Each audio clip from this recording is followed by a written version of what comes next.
एक higher secondary है हुडना, एक सिद्धि, एक चिंगाम और एक इंदरवाल।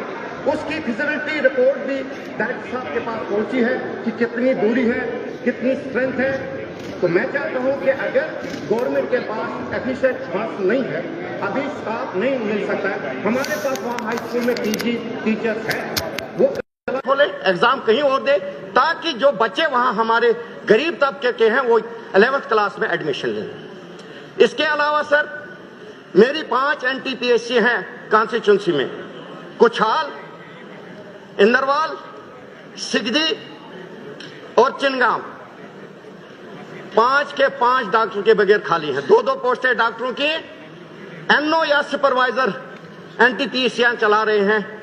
और बोंजवा PSC में जो परसों हादसा हुआ, एक प्रेग्नेंट लेडी रास्ते में बच्चे को जन्म दिया उसने, वो 2 दिन के बाद वो बच्चा भी मर गया।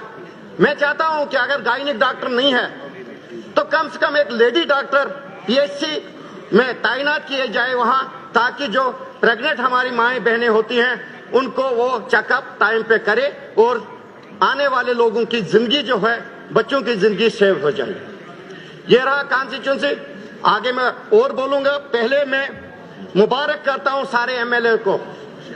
आपके पास गाइडलाइन आई होगी CDF की, आपने पढ़ा उसको क्या लिखा है? मैं कहता हूं CDF अगर गाइडलाइन चेंज हुई है उसका नाम भी चेंज करो, उसको रखो GRF, गवर्नमेंट रिटर्न फंड्स। कागजों में दो, काम करके वापस लो। अब मैं बता दूंगा, एक ही हथियार एक MLA का होता है CDF, जिसको अपनी मर्जी से इमरजेंसी वर्क करवाता था। छोटे छोटे जो बेरोजगार होते थे, ग्राम सभाएं होती थी, MLA ग्राम सभा में वो CDF इस्तेमाल करता था कि ये इमरजेंसी वर्क के लिए, ये अस्पताल के लिए, ये ट्रांसफार्मर के लिए, ये बैंक की बाथरूम के लिए। उसको भी गवर्नमेंट वापस लेना चाहती। मैं बता दूंगा, आपकी कॉन्स्टिट्यूंसी में साल का 3 करोड़ नहीं 1 करोड़ फंड्स मिलेगा। सबसे पहले 54 लाख रुपया आपने GST वापस करना है। उसके बाद बचे आपके पास 2.5 करोड़। जो वेंडर टेंडर डालेगा 20% प्रॉफिट वो अपने लिए भी रखेगा, नहीं तो पार्टिसिपेट क्यों करेगा टेंडर में।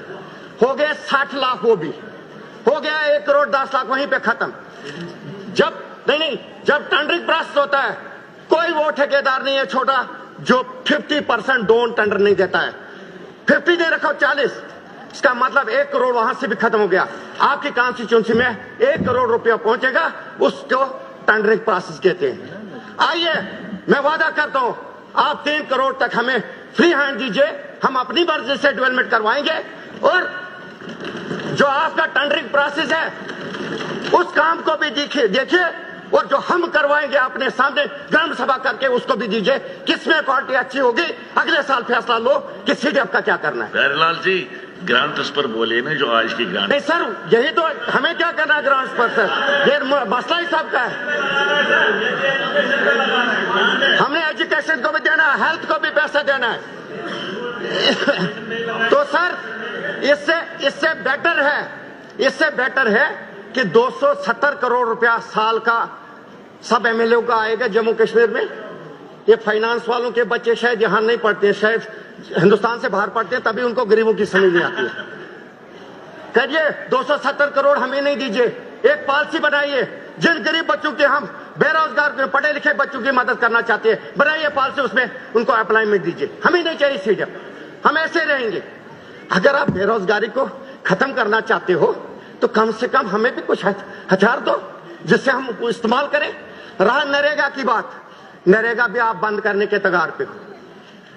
नरेगा में आज जो मजदूरी है, मजदूर 700 रुपया दिहाड़ी लेता है। सर ध्यान दीजिए,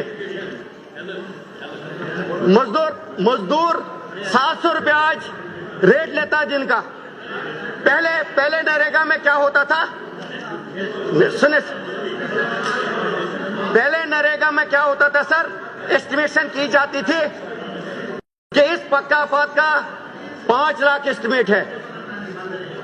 उसके बाद उसमें जॉब कार्ड दिए जाते कि 100 दिहाड़ी के मुताबिक कितने जॉब कार्ड इसमें लगेंगे। उसके बाद वो इकट्ठा होते थे, इकट्ठा मजदूर एक ग्रुप बनाता था 15-20 का, उस काम को वो 10 दिन के अंदर खत्म करते थे, अपना टारगेट पूरा करते थे। आज सुबह भी हाजिरी लगती है, शाम को भी कितने रुपए पे? 259 पे। क्यों जाएगा मजदूर? इसका मतलब गवर्नमेंट की पॉलिसी है मजदूर तंग आके ये मजदूरी ना करे, छोड़ दे, हम स्कीम को बंद करें। तो ऐसे करो, इसलिए मेहरबानी करके अब मैं सर आप मेरी गुजारिश सुनो ना, मेरी गुजारिश सुनो। ये जो बातें आपने कही इसका जवाब मिनिस्टर साहबा के पास नहीं है, इन बातों का जवाब नहीं है। ये मुतल्लिका मिनिस्ट्री में ये बात करनी, मैं नहीं कहता हूँ आप बात मत करें, आप बात जरूर करें, मगर मुतल्लिका मिनिस्ट्री में करें। सर 2 मिनट, यहाँ जवाब नहीं मिलेगा ना, इनके पास इलाज है, इनके पास इलाज भी नहीं है। सर